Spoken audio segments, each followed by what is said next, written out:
Mga uulaning bahagi sa bansa ngayong araw ng ikalawang araw ng New Year, tatalakayin. Buong Luzon patuloy pa rin makakaranas ng lamig, dulot pa rin ang tuloy-tuloy na amihan at ibang bahagi sa Visayas ay makakaranas ng maulap na papawarin at mga ilang kalat-kalat na pag-ulan. Unang buwan ng January 2025, walang inaasahang may mabubuong anumang bagyo sa loob at labas ng ating Philippine Area of Responsibility. Ano magiging dahilan? Tatalakayin. At markahan niyo na ang inyong mga kalendaryo dahil may magaganap na lunar eclipse sa Pilipinas.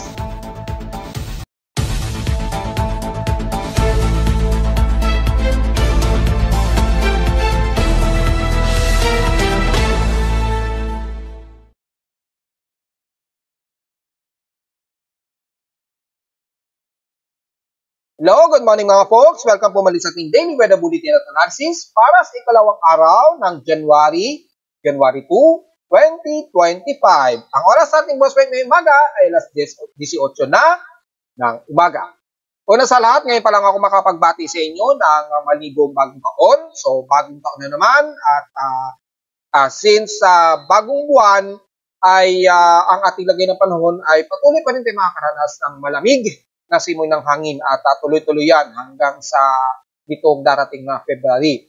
Ngayong January ay inaasahan ang pinaka-highest peak pa rin ng ating amihan at dahil dyan ang bahagi nga po ng Lolo Luzon hanggang Metro Manila mas makakaramdam ng ganitong lamig ng simoy ng hangin.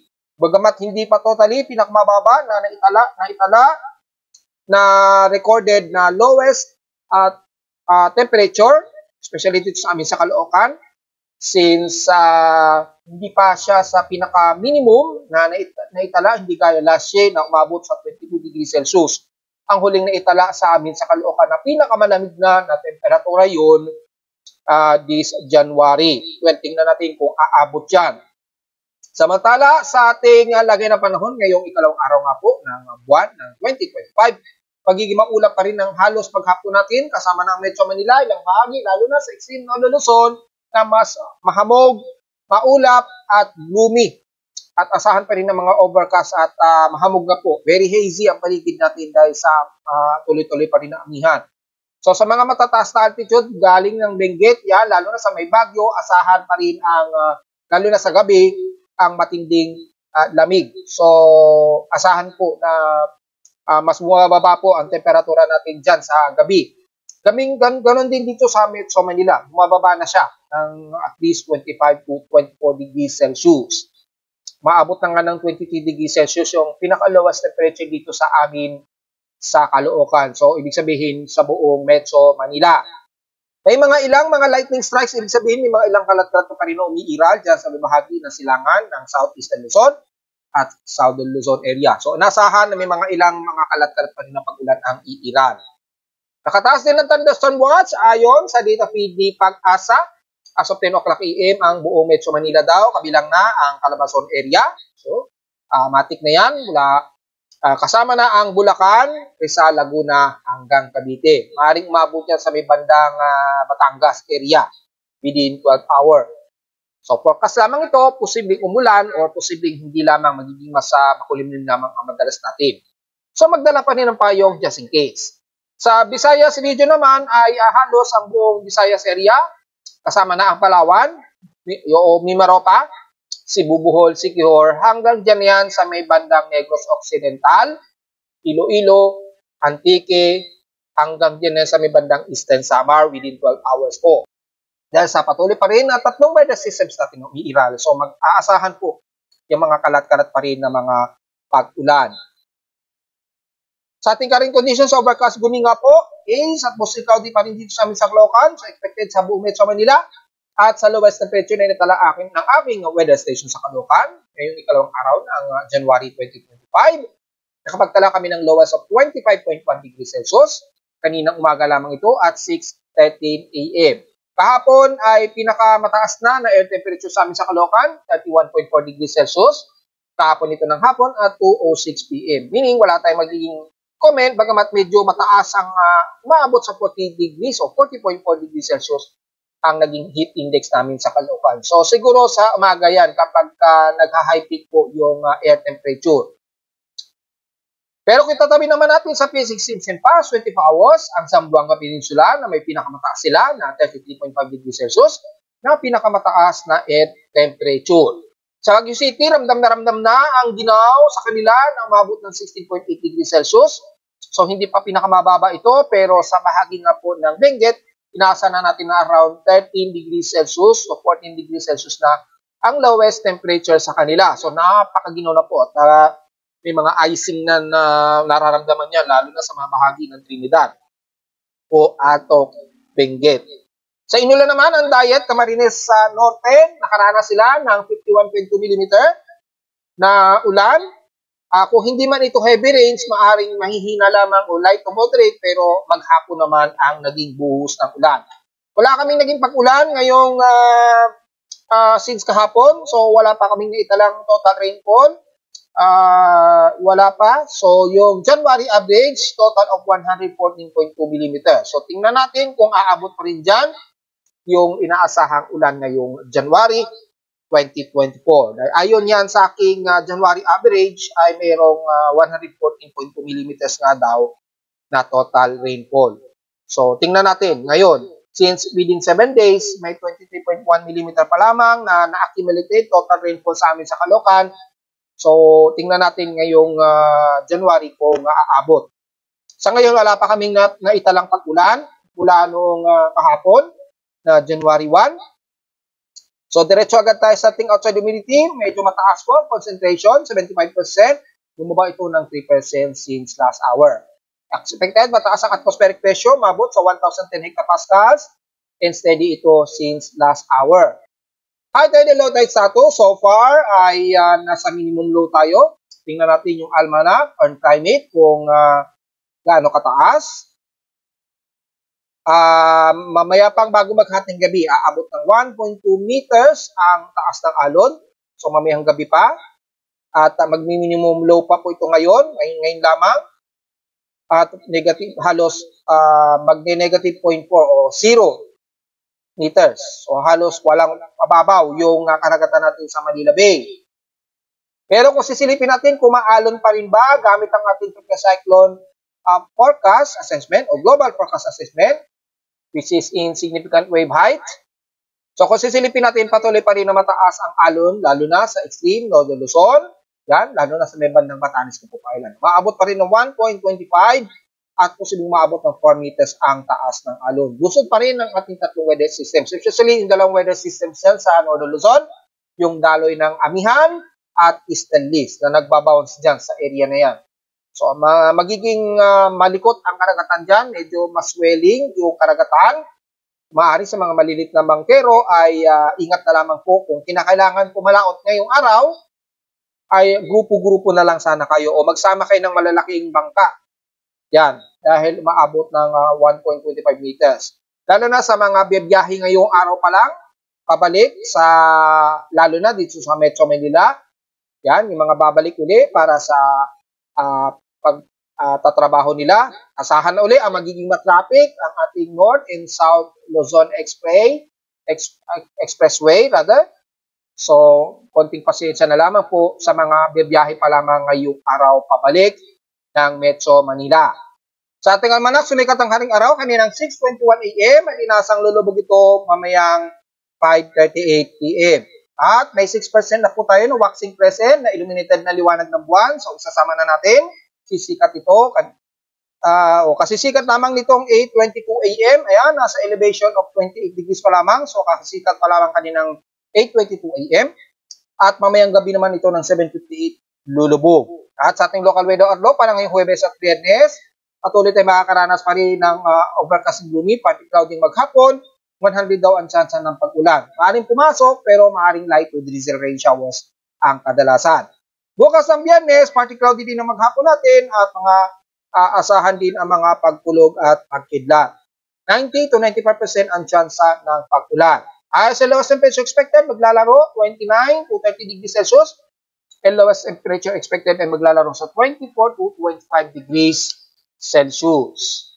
So, diretso agad tayo sa ating ginagamit na satellite imagery. Makikita po yung malawakan nito at yung boundary ng sea line ay napakalawak pa rin dito sa may bandang Luzon area. Yan. Yung pinaka-boundary. And then yung buong amihan ay patuloy pa rin iiral sa buong bahagi ng Northern Luzon at umaabot yan sa bandang Metro Manila. Yan, hanggang sa may bandang Cavite, yan, hanggang Tagaytay area. Kaya malamig din ang simoy ng hangin dyan. At makikita po, yung lamig ay magdudulot po yan ng mahamog na paligid. So sa mga ma-allergic yung allergic reaction niyo ay patasin niyo po yung resistensya. Asahan po, marami na pong binabahing-bahing sa inyo dyan at sinisipon dahil sa gantong klima.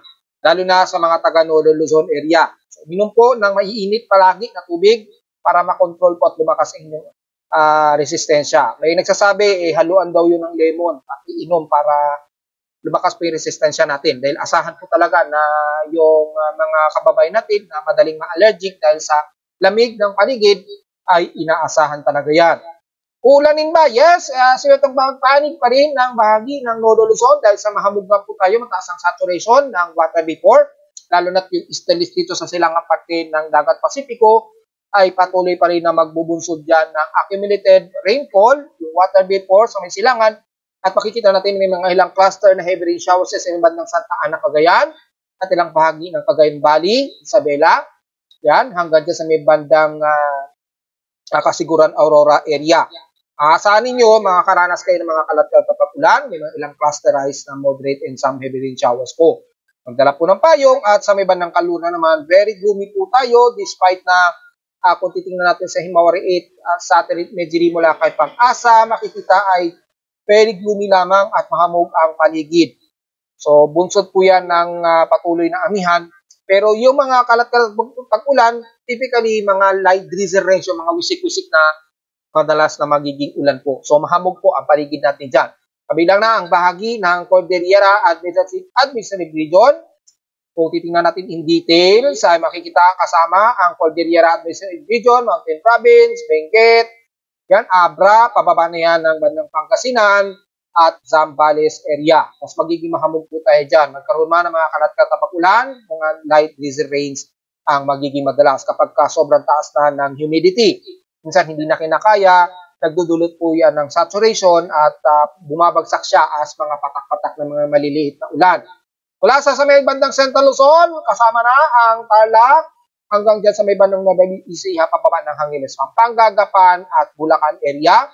Papasok na yan ng Metro Manila. Ganon din ang magiging lagay ng panahon, overcast and gloomy, haze at mahamog.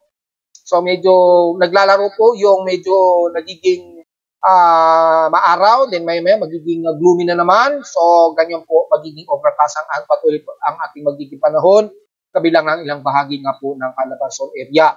Dito sa may bandang silangang bahagi, mula sa bandang Rizal hanggang bandang Quezon Province sa Cuyan, magiging maulan din pero mga light drizzle rain showers din at some moderate ang madalas na iiral, kabilang na ang Polillo Islands, hanggang dito na yung sa may bandang Mauban at Timonan, Quezon hanggang Lopez. Mula naman sa bandang Bicol region ay magiging maulap din at maulan ang paligid ninyo dyan. Kitang-kita naman sa ating satellite imagery na magiging maulap at mga ilang kalat-kalat po na mga pag-ulan, mga ilang moderate rain showers po ang iiral sa buong bahagi ng Bicol region. Mula Camarines Norte na yan, Camarines Sur, hanggang Legazpi at Sorsogon. Madalas mga ilang light or some moderate rain showers po ang iiral, kabilang ng Catanduanes. So magdala po tayo ng payong.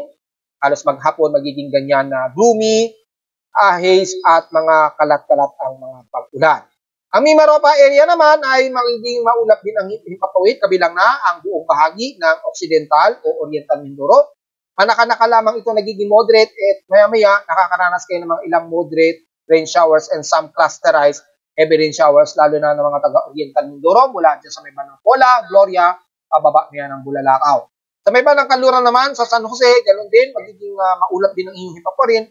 Mga ilang light to moderate showers din ang mag-a-isolate dyan mga folks. At sa may bandang Palawan naman ang bahagi ng Puerto Princesa and the rest ng bahagi nga po ng San Vicente at Rojas, yan. Mula sa El Nido, bagamat medyo nagiging katamtaman sa may bandang El Nido, asahan pa rin ng mga ilang light drizzle rain showers at mga ilang moderate naman mula sa San Vicente Rojas, Puerto Princesa at maaring dyan sa may bandang Nara at Brooks Point. Maulap din naman po rin, bagamat nagiging katamtaman minsan, asahan pa rin ng mga isolated and scattered rain showers at maaaring magkaroon ng mga localized thunderstorms dahil naman sa ating weather system na extension ng Intertropical Convergence Zone. Mula naman sa bahagi ng Visayas, ganon din, overcasting gloomy din tayo, pero mula sa may bandang silangang parte ng Visayas region, especially sa may bandang Borongan at Eastern Samar, magiging mas maulan po ang kalat-kalat ang ating panahon dyan ngayong araw. Diyan sa may bandang Borongan, Eastern Samar, magdala po ng payo, mga ilang light to moderate showers po ang medyo umiral hanggang Salcedo, Mercedes at Gian, Eastern Samar. Dito naman sa may bandang Northern Samar ay ang lawang hanggang dito sa may bandang Kamay, sa may bandang halos sa boundary ng baybayin ng Eastern Samar sa norte ay makakaranas kayo ng mga ilang light drizzle to some moderate rain showers. Scattered po ito. At sa may bahagi naman ng Leyte, mula Tacloban kasama na ang Biliran, siyempre isla ng Biringan, Ormoc, hanggang dyan na sa may bandang Baybay at Mahal Flag at Silago. Magiging maulan po kayo dyan, some scattered o clusterized na moderate and heavy showers po iira sa nabanggit natin sa area sa Leyte. At mula sa may bandang mula Sogot, pababa na yan ng San Francisco, San Ricardo, ng katimugang bahagi ng Leyte. Mula sa may bandang Maasin din ay makakaranas ng mga maulap na yung papurin, mga ilang moderate and some heavy rain showers. Kaya magpayong po at ingat na lamang kung sakaling nag-heavy rain showers tayo ng matagal-tagal, expected ang mga biglaang flash floods. Mula sa sentro ng Visayas, sa Cebu hanggang Bohol, makakaranas din kayo ng maulap na yung papurin, scattered, mga light drizzle rain showers pong iiral sa atin hanggang dyan sa may bandang Negros region na po.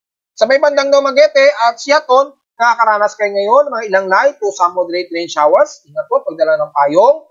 At dito naman sa may bandang kalurang parte ng Sipalay ng Negros Occidental, pataas hanggang dyan sa may bandang Bacolod ay magiging katamtaman pero nagiging gloomy rin at maulap ang inyong himapurin. Sa paligid ni Bulkang Canlaon, magiging maulap din kayo dyan at asahan ang mga ilang kalat-kalat na light drizzle rains na mataas ang forecast sa inyo at least 60% chance.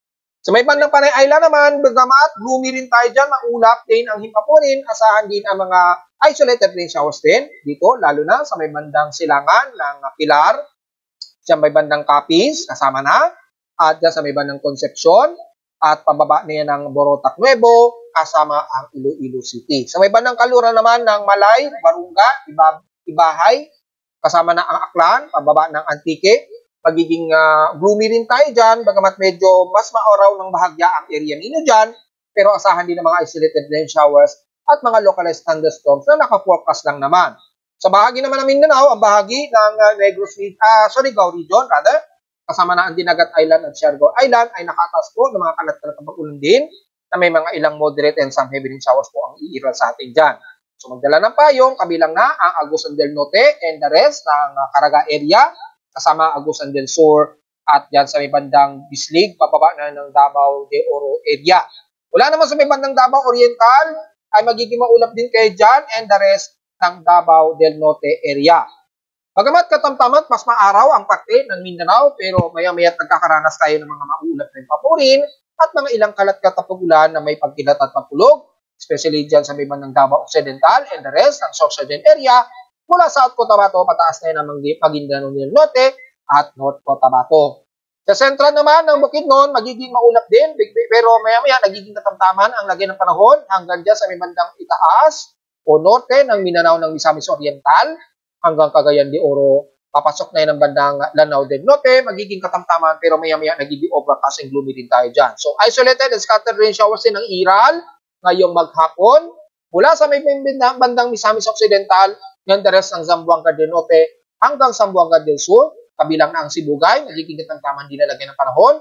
May mga ilang light and some moderate rain showers din ang iiral, kabilang ng isla ng Basilan at Ulu-Sulu. So generally, madalas, mga light drizzle rains ang medyo iiral sa atin, mga manaka-naka lamang na mga moderate and heavy rain showers, especially sa may bandang silangan ng Southeastern Luzon at Eastern Visayas. So, dyan lamang ang medyo highly concentrated po dahil yung ating easterlies ay patuloy pa rin na magbubunsod po ng mga kalat-kalat na pag-ulan na may ilang pagkidlat at pagkulog, especially sa silangang bahagi pa rin ng ating bansa. O yung climate core na mas madalas po kayong mas uulanin sa silangang bahagi po ng bansa, hindi masyado sa bandang kanluran ng bansa natin. Normally talaga yan sa inyo kapag ganito ang mga buwan. At hanggang February na yan. ngayong taon. So, since magiging madalas, magdala po ng payong at ingat na lamang po sakaling magkaroon kayo ng mga biglaang malakas ang pag-ulan, lalo na sa silangang parte ng bansa. So, bagamat wala naman tayong inaasahan na may mabubuong anumang tropical cyclones at kalimitan ang mga Southern Hemisphere ang nakakaranas ng mga active na low pressure area, yan, yung boundary niyan, boundary o pagitan ng Indonesian Peninsula at northern part ng Australia. Dahil summer ngayon sa bandang Australia, kaya yung boundary, yung pagitan yan ay mas madalas nagbubuo ang mga low pressure area. Dito naman sa may bandang kanluran ng Borneo, yan, madalas nakakaroon din ng low pressure area dyan. Pero sa atin sa Pilipinas, so far, ay dito sa may bandang east-southeast ng Mindanao, nagkakaroon tayo ng mga ilang anomaly o yung mga shallow low pressure area. Pero hindi naman siya nagiging low pressure or inverse dahil yung concentration dito hindi masyado nagkakaroon ng Coriolis dahil alanganin nga po dahil sa mas malamig po ang kalimitan sa may bandang Northern Hemisphere na ngayon dahil nga po winter season. So, kung titingnan natin sa mga global spectral model natin, patuloy pa rin tayo makakairal ng easterlies o yung combo ng amihan at easterlies na magbubunsod pa rin ng tuloy-tuloy na shear line dito sa pagitan pa rin ng Southern Luzon o ng Eastern Luzon o Northeastern Luzon. Paglalaro pa rin dyan, so asahan pa rin mga kalat-kalat na pag-ulan pa rin. Wala tayong expected na mga anumang tropical cyclone. Kalimitan dito lamang sa bandang Southern Hemisphere, madalas may mga mabubuong tropical cyclone. So wala, negative po. Ang mababa lamang ang atmospheric pressure dito sa may bandang Indonesian Peninsula. Yung alongside ng ITCC. Umaabot pa rin sa may bandang Mindanao yung range ng trough ng Intertropical Convergence Zone. Kaya patuloy pa rin makakaranas ng mga kalat-kalat na pag-ulan ang bahagi na yun ng Mindanao at ilang bahagi sa Southern Visayas area. Ganon din sa mga computer models, makikita natin yung extension o tuloy-tuloy pa rin na Intertropical Convergence sa may bandang katimugang parte ng Mindanao na sumasaklaw dito sa bahagi ng Mindanao. Patuloy pa rin tayo makakaranas ng mga kalat-kalat na pag-ulan. Nag-post na po tayo ng ating analysis for possible tropical cyclone detection o possible tropical cyclone na may mabuo. Since January 2025 ay wala po tayong inaasahan. Wala tayong nakikitaan na may mabuong malakas na bagyo o active low pressure area ngayong month of January 2025 dahil gantong buwan talagang lamig lamang ang magiging kalaban natin dito at yung shear line na mag-uusod ng mga kalat-kalat na pag-ulan. Kaya nating paliwanag sa ating monthly ngayong January 2025, typically may mga mabubuong shallow low pressure area dito sa may bandang timog silangan ng Mindanao. Madalas yan alongside ng ITCC. Magkakaroon ng mga shallow trough and then minsan nagiging low pressure. Pero pag lumalapit dito ay nagiging trough lamang siya. Magbuhusod po ng malakas ang ulan. So, apektado po ang Davao Region sa mga madalas na magiging pag-ulan dyan hanggang susunod na buwan na po yan. So, medyo paghandaan lamang natin yung mga ganong pag-ulan. Pero yung sama ng panahon o yung tropical wave, sa ngayon ay wala tayong inaasama mabubuo. At kung titingnan naman natin, yung ating monthly forecast, ito po ay between 1990 po ito hanggang year 2024 na po ito. Analysis forecast. So, between sa mga taon na yan, makikita natin ay halos mga tropical wave lamang o yung mga shallow trough lamang ang madalas natin nakikitaan dito. Pero wala tayong nakikitaan na aggressive o active na bagyo o tropical wave na dadaan. Kung meron man mga shallow trough dito, mas madalas sa may bandang Mindanao nga po. Yan. Diyan. Kaya magbubunsod po yan ng malawakang ulan just in case. Pero yung mga malalakas na bagyo, yung magiging tropical depression, tropical storm, ay negative po tayo dyan. At base dito, no expected tropical cyclone nga po na madedevelop sa loob ng PAR ngayong buwan. May mga mabubuo man, mga madalas surface trough lamang alongside ng ITCC o Intertropical Convergence Zone. Expected may mabubuo yan dito nga po sa may bandang Mindanao area o east-southeast ng Mindanao. So, yung shallow trough na yan, magpapang-abot yan sa may bandang Mindanao o bandang area ng Visayas, magbubusod po yan ng mga kalat-kalat. Minsan malalakas ang ulan o minsan mga mahihina pero halos paghapon naman na tuloy-tuloy ang patak ng ulan. Ganoon lamang ang magiging madalas nating magiging tropical wave dito sa may bandang Mindanao area. Pero yung magiging tropical cyclone, so far, wala tayong inaasahan na may mabubuo ngayong buwan. Probably hanggang February po yan. Lalo na kung magsa-summer kasi dry season na naman, papasok na naman ang dry season. So, habang malamig pa ang panahon sa halos buong bansa, except na naman sa may bandang Mindanao na medyo mas mainit ng konti, i-enjoy na po ninyo dahil once na pumasok na po ang month of March, ano na natin, ang mararamdaman na naman natin. Asahan na naman natin, babagsak na naman ang water levels at yung heat index, grabe na naman ang mararamdaman natin. So sa ngayon, medyo i-enjoy pa natin yung lamig ng simoy ng hangin at ng klima habang winter season pa po sa Northern Hemisphere. So magre-report tayo ng ilang total time records natin mula dito sa amin sa Caloocan for the whole year of 2024. So i-report lamang natin at makikita po natin ang ating seasonal summary for the year 2024 ay makikita natin is yung huling pinakamataas na naging temperatura natin in dry season. Umabot na po ng between year 2022 to 2024, umabot ng 39 degrees Celsius. Ito na yung halos pinakamataas na temperatura natin last year ng 2024. Pinakamataas na to na above average na temperatura. So, pumasok po yung 1.5 degrees Celsius above average na temperature natin. Global temperature po yun. So, hindi po tayo nagkamali ng analysis. Mabot po ng 39 degrees, yung nahigitan pa niya yung mga nakaraang taon. Ang pinakamataas na huling naitala noong year 2020, mabot ng 38.4. Last year, 39.4. So, ibig sabihin naman, grabe po na tumataas ang ating temperatura. Taon-taon po yan. Hindi po yan maganda. During habagat season naman natin, makikita po, maabot sa 36.5 degrees Celsius pa rin yung temperatura. So, bago mag-September, tag-ulan na natin yan, mataas pa rin yung ating highest above average temperature, yung pinaka-highest temperature. Sa taglagas naman, yung autumn season sa Northern Hemisphere naman, o taglagas sa Pilipinas, pinakamataas na 35 degrees Celsius. So, mapapansin natin ay yung highest accumulated temperature naglalaro sa 35 hanggang 35.5 degrees Celsius. At between September hanggang November, pinakamataas na recorded highest temperature is 35.5 degrees Celsius. So, mainit pa rin ang ating panahon despite na halos buong taon natin last year, napakataas ng naging temperatura natin. So, ang nakakabahala dito, yung ating dry season, ay pataas ng pataas yung ating highest temperature. Pag binagbase naman ng ating average temperature, usually, ang average temperature is usually, yan yung pinaka-most na ginagamit sa mga report ng mga meteorologists. Kung titingnan natin, pinakamainit pa rin sa amin sa Caloocan ay nasa 35 degrees Celsius. So, ibig sabihin yung above average temperature natin sa buong Pilipinas, naglalaro pa rin sa 35 degrees Celsius. Yan. So, dapat ang average temperature natin naglalaro 33.8 degrees Celsius dapat yung average temperature natin. So, ngayon, nasa 35 degrees Celsius. Ibig sabihin lamang, pumatak na yung 1.5, which is, umabot na tayo sa pinaka-quota ng Paris. Yung pinaka-Paris Climate Treaty natin, yung quota na aabot sa 1.5. Umabot pa tayo doon, which is nakakabahala po. So, during amihan, pinaka-highest na is 32.2 degrees Celsius. Mataas pa rin yan compared ng mga nakaraang taon.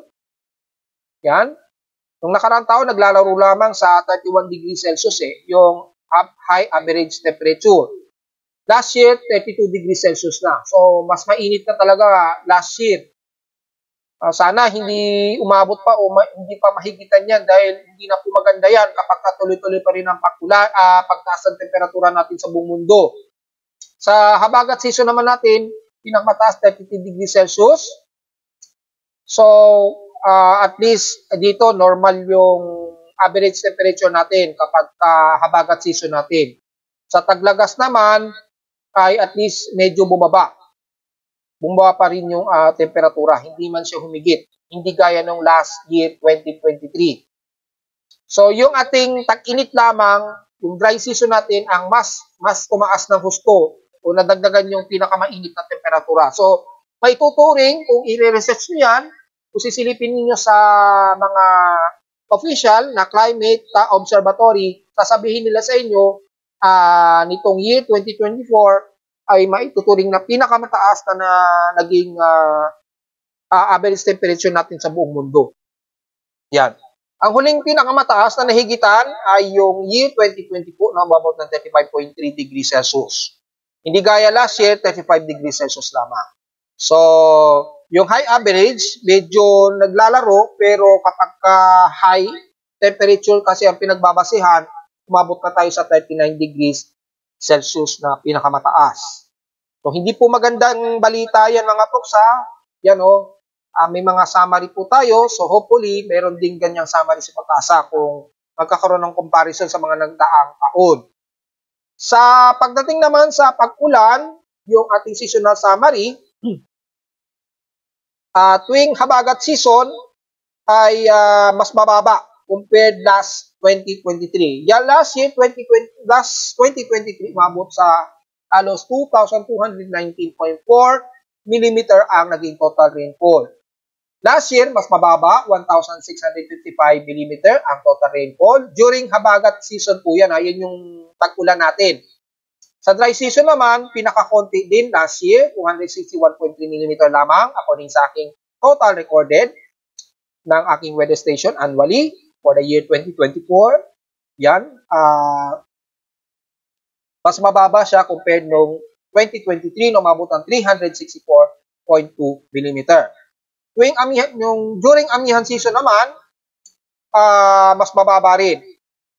Nagkaroon kasi tayo ng bagyo noong 2023, December po yun, if I'm not mistaken, November, December. Meron pa tayong malalakas na bagyo at umaabot dito sa Metro Manila. So, umabot sa 268.2 mm, if I'm not mistaken. Last year, ng 2024, mas mababa ito. Umabot lamang kami ng 94.2 mm na total rainfall. So, yung average rainfall is 92.2. Pero mukhang mas taas ngayon ha. Umabot agad ng 137.4 mm. Kasi nga po, December na nagkaroon, buong November at magdi-December ay nagkaroon pa tayo ng bagyo. Yun po ang naging differences. Kaya medyo nakahabol pa sa mga pag-ulan. At bago matapos ang taon, nagkaroon pa kami ng sunod-sunod pa rin na pag-ulan bago mag-December 31, 2024. Nakahabol pa siya. So, yun naman pero may tuturing natin na mababa pa rin ang total rainfall namin nitong amihan season pa rin. Sa Taglagas naman ay mababa rin, ay mas mataas, mas nahigitan niya last year 2023. Last 2023 nasa 962.7 mm lamang. Pero last year ay nagkaroon tayo ng 1,216 halos. 1,216 mm dahil nagkaroon tayo ng mas maraming sunod-sunod na pag-ulan. Pagpasok po ng September hanggang November, dumami yung mga bagyo. At malalakas ito, kaya tumaas po yung average rainfall natin itong autumn season o yung taglagas sa atin sa Pilipinas. So total, sa buong taon, ay medyo mababa ang total rainfall namin sa Caloocan. So ibig sabihin yung yung average rainfall dito sa amin, inaasahan sa buong Luzon, ay mas mababa compared ng mga nakaraang taon. Last 2023, nasa 3,814 o 3,815 mm ang total rainfall. Last year, 3,227 mm lamang ang naging total rainfall. So, bahagya siyang bumaba compared noong mga nakaraang taon. At sa space weather, meron tayong masamang band. Since kahapon, nagkaroon tayo ng medyo malakas na burst around 1 o'clock. Mula sa haring araw, nagkaroon tayo ng above average wind speed ng solar wind, mabot ng mahigit sa 500 at pinaka-peak since kahapon 575 km a second. Pagmat mababa yung naging, mataas pa rin, medyo malaki pa rin ito, hindi gaya ng nakarang araw, mabot ng mahigit sa 200. Nagkaroon tayo ng mataas na geomagnetic activity, nagkaroon tayo ng severe, yan, KP8 index. Kagabi ito, ng 11 o'clock PM, so hindi natin na-post, ngayon lang natin hinahabol. Nagsimula ito kahapon ng maghapon, nag-minor and active kagad siya. And then, nagkaroon tayo ng moderate o severe, yan, moderate. 6.33, and then nag-severe tayo sa KP index of 8. So kauna-unahang mataas na geomagnetic activity ito kahapon ng January 1. And then kanina madaling araw, 2 o'clock AM ay bumalik sa 6.67. So nag-G2 ito. Mataas yung KP index, umabot ng G2, then nagkaroon ng distortion sa ating GOS magnetometer since kahapon at until kaninang madaling araw. Medyo kumakalma na ito ngayong umaga hanggang kasalukuyan po. Tapon, grabe ang distortion sa magnetosphere natin. So nagkaroon ng matinding solar ng auroral activity. Yan, kitang-kita po sa Northern Hemisphere at Southern Hemisphere po. O sa North Pole and South Pole. Naging heavy po yung Northern Hemisphere map at mataas po yung naging fluctuation niya kahapon. Mahigit sa 500 to 600 km per second yung radial velocity niya mula kahapon. Yan. And then, mabot ng around 300 to 400, halos 400 km a second. Kaya patuloy magkakaroon ng auroral activity. Then, yung affected yan kasama ang Pilipinas, yung ating ionospheric EEZ range. So, nagkaroon tayo ng matinding geomagnetic storm since kahapon po yan. Kaya nagkaroon ng geomagnetic activity. Pero kung makikita natin dito, yung KP index hanggang G3. Pero umabot pa siya ng 8. Kagabi po yan ng 11 PM. So, yung radio blackout umabot ng 80%. At asahan pa rin ngayong araw, nasa 80% to 75% hanggang bukas daw ng January 3. So, yung solar flare yan, due yan sa potential region ng AR3936. Ito po yun, kung tisilipin natin sa pinaka-area. Yun, nagkaroon ng parang burst. Yun. So, yun po yung naging rason. Kung sisilipin natin sa LASCO, probably mula kahapon, ayan, nagkaroon ng matinding impact. Ayan yung noise. So, naging malakas yung impact. Kahapon po yan. Ayan, tumama sa Earth. So, na-detect ng ating geostationary satellite courtesy of NOAA ng geostationary satellite. So, mula sa pinaka-above normal speed, naglalaro pa rin siya until now. Malakas pa rin yung solar wind niya, ha? So, matindi pa rin ang distortion sa ating magnetosphere. Yun. So, posibleng maka-apekto yan yung ating 50 degrees yung magnetic latitude.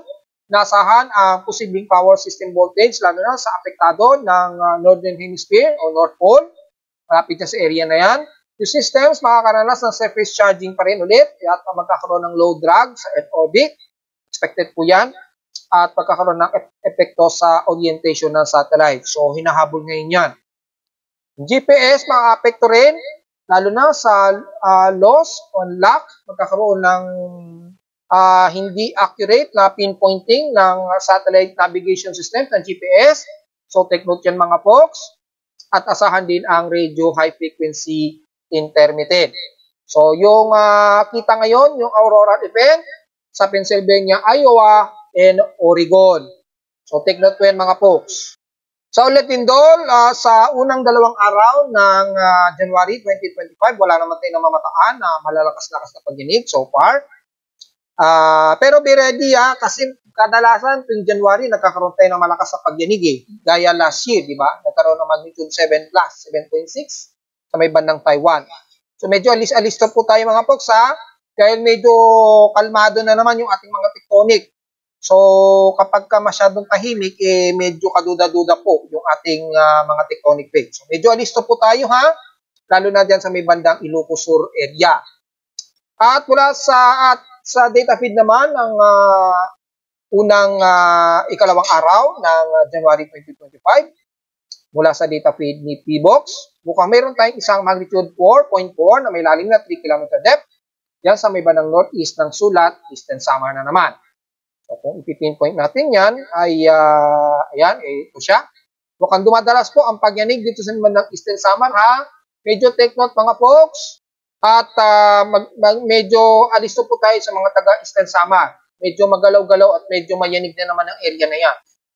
So, medyo medyo tutukan natin ang area ng Eastern Samar, Ilocos Sur. Ayan, may pagyanig na naman.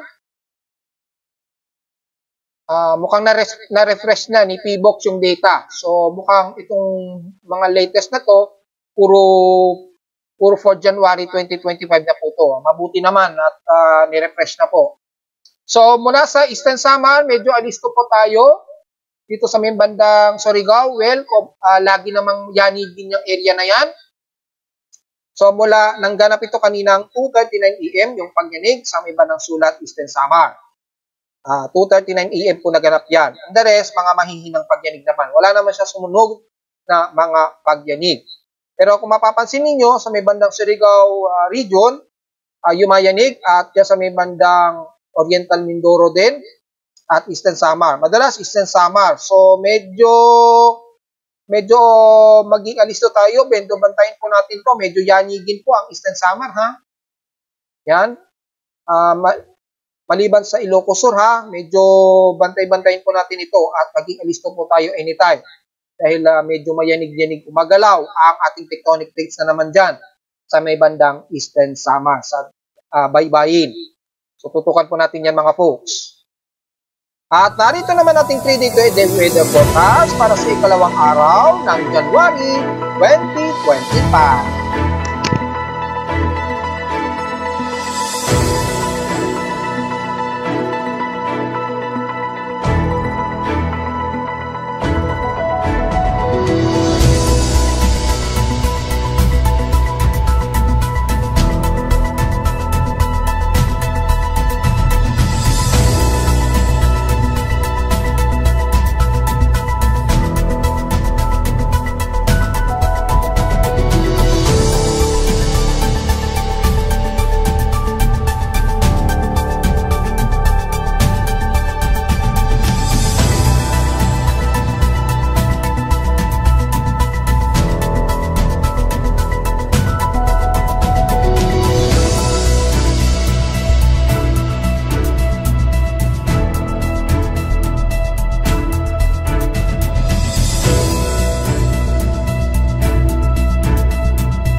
Dito na lang po ating daily weather bulletin at analysis para sa ikalawang araw ng January 2025. Huwag pong kalimutan na mag-like, share, subscribe po sa ating YouTube channel.